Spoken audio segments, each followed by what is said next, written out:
बड़े मियाँ छोटे मियाँ एक बड़े बजट की फिल्म है हिंदी फिल्म इंडस्ट्री की। और अक्षय कुमार बड़े सुपरस्टार हैं। टाइगर श्रॉफ जो हैं उनकी कई फिल्में चल नहीं पा रही थी बॉक्स ऑफिस पर। तो दोनों ही सुपरस्टार से, चाहे वो अक्षय कुमार हो या फिर हमारे टाइगर श्रॉफ हो, काफी उम्मीदें चल रही थी कि ये जो फिल्म है कमाल करेगी और इनके करियर में एक बाउंस बैक हो सकता है। लेकिन हम देख रहे हैं कि सर ईद में जब ये फिल्म रिलीज हुई है, एक्सपेक्टेशन के मुताबिक प्रदर्शन नहीं हो पा रहा। इस फिल्म को लेकर आपका क्या ओपिनियन है सर?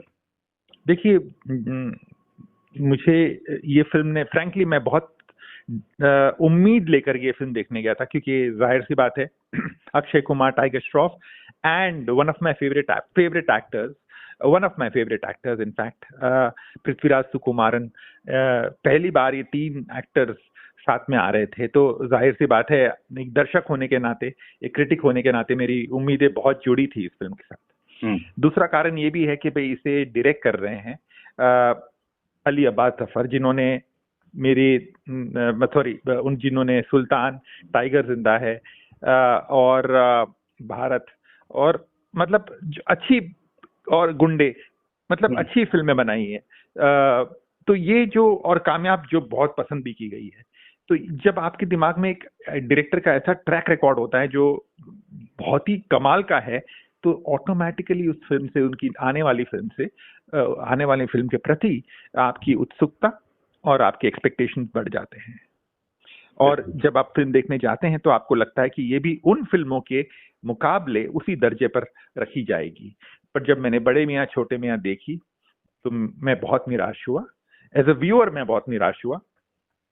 क्यों? क्योंकि देखिए क्या होता है, आपके पास तीन बहुत ही काबिल एक्टर्स हैं, अक्षय कुमार, टाइगर श्रॉफ और पृथ्वीराज सुकुमारन, और एक ऐसे प्रोड्यूसर जिन्होंने दिल से खर्चा किया है, वासु भगनानी,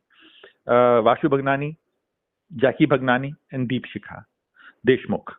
इन्होंने तीनों ने जो खर्चा किया है इस फिल्म के लिए, मैं क्या कहूं, बिना स्टूडियो के बैकिंग के।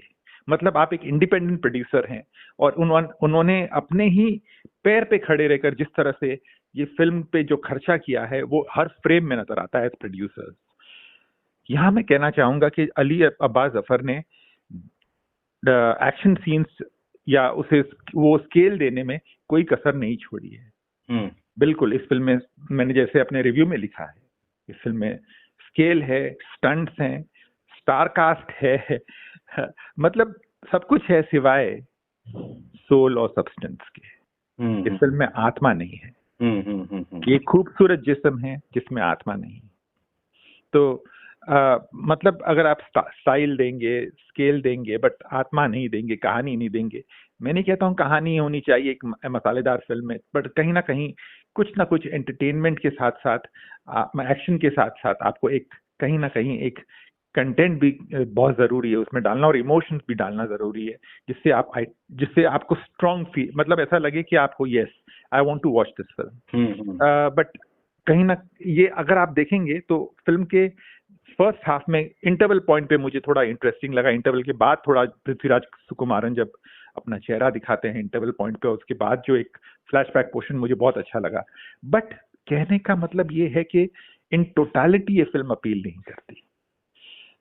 जो एफर्ट्स आप एक्सपेक्ट कर रहे थे ऑन स्क्रीन वो नजर नहीं आते। ये मेरी व्यक्तिगत राय है एज अ व्यूअर, क्योंकि अब फिल्म पब्लिक डोमेन में है, पिक्चर रिलीज हो चुकी है, तो ऑफ कोर्स हम एक्सप्रेस कर सकते हैं अपना ओपिनियन। और मैं कहना चाहूंगा कि salute to the producers, salute to the director जिन्होंने शूट किया है, but for the writer Ali Abbas Zafar को उनका भी उनको ये सोचना, उनको समझना चाहिए था कि ये फिल्म में जो कंटेंट है वो उतना स्ट्रांग नहीं है जितना कि उनकी अन्य फिल्मों में था। चाहे वो सुल्तान हो, चाहे वो टाइगर जिंदा है, चाहे वो गुंडे, चाहे भारत, सारी जो फिल्मों के मैं नाम ले रहा हूँ, अगर आप उनमें देखेंगे तो उसमें चाहे वो टाइगर जिंदा हो या कोई भी और फिल्म हो, ड्रामा के साथ साथ इमोशंस भी थे। इस फिल्म में वो ड्रामेटिक हाइज बहुत कम है और इमोशंस तो ना के बराबर मेरे दिल को छुए। तो that was a drawback for me.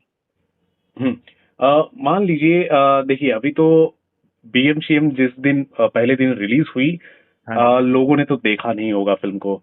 फिर भी हमने कई फिल्में हमने पास्ट में देखी हैं उनके रिव्यूज या फिर वो फिल्म ही अच्छी नहीं होती, लेकिन उनकी ओपनिंग कम से कम अच्छी हो जाती है, क्योंकि ये बड़े फेस्टिवल पर रिलीज हुई है। हाँ ये जी। भी सर बड़ी फेस्टिवल पर रिलीज हुई है। हाँ जी। मेरे ख्याल से 15 करोड़ 16 करोड़ का जो 16 करोड़। कलेक्शन है। हाँ जी, 16 जी, करोड़ का गया है। हाँ। ये एक्सपेक्टेशन से बहुत ही ज्यादा कम है सर, कम बहुत से कम कम है, इतने बड़े देखिए बजट की बहुत कम फिल्म। है, क्योंकि बड़ी फिल्म है, बहुत हाँ। बड़ी फिल्म है, मानता हूँ। और यहाँ पर ऐसा भी नहीं कि जो सामने वाली फिल्म है उसने भी कुछ 15 करोड़ का बिजनेस किया है। नहीं, आपके सामने एक खुला मैदान था, क्योंकि हम्म। आप मैदान आपकी कंपटीशन में नहीं थी। हम्म। ये हम सब जानते हैं, पूरी इंडस्ट्री जानती है।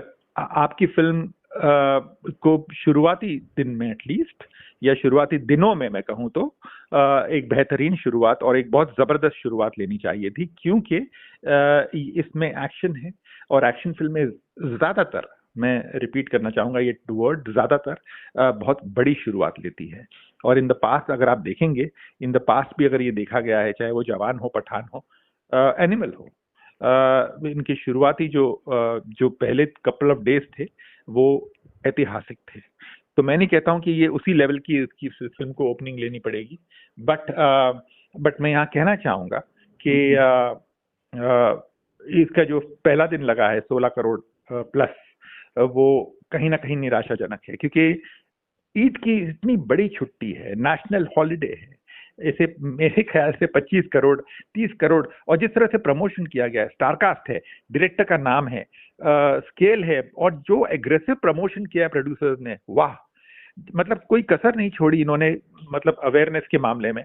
अगेन यहाँ पर मैं प्रोड्यूसर्स को क्रेडिट देना चाहूंगा कि भाई कोई कसर नहीं छोड़ी उन्होंने। ऐसा नहीं कि बस फिल्म बना दी और लगा दी, नहीं, they went all out of the way to give it a good release, good promotion wise. But क्या होता है जब आपका कंटेंट मैच नहीं करता, दैट बिकम्स अ प्रॉब्लम। और जैसे कि मैंने थोड़ी देर पहले कहा, ये रिलीज सॉरी रिलीज जो डेट चेंज हो रही थी, एंड कंफ्यूजन आ गया था कहीं ना कहीं ऑडियंस के माइंड में, वो भी एक डिटरेंट था, एक रुकावट का कार्य किया उसने, स्पीड ब्रेकर का। But having said that, film की शुरुआत अच्छी होनी चाहिए थी, बेहतरीन होनी चाहिए थी, जबरदस्त होनी चाहिए थी, बट वो जो आंकड़े आने चाहिए थे, मतलब मैंने वासु जी का एक वासु जी को मैं बहुत रिस्पेक्ट करता हूँ, क्योंकि I have known him from the very beginning of his career. उनकी जब पहली शुरुआत हुई थी तब से मैं उनको जानता हूँ, उन्होंने जब अपनी पहली फिल्म बनाई थी से लेकर आज तक। मैं यहाँ कहना चाहूंगा कि जब उन्होंने एक स्टेटमेंट दिया कि ये 1100 करोड़ का बिजनेस करेगी, तो ऑटोमेटिकली उम्मीदें बढ़ जाती है। और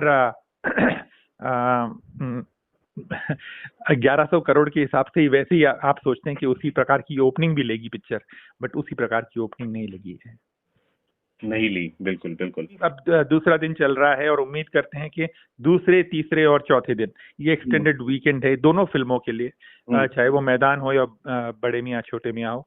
और मैं दिल से एज एन इंडस्ट्री पर्सन उम्मीद करता हूँ और प्रे करता हूँ कि इन दोनों फिल्मों के बिजनेस में उछाल आए, और इन दोनों फिल्मों को कहीं ना कहीं एक रिस्पेक्टेबल वीकेंड मिले।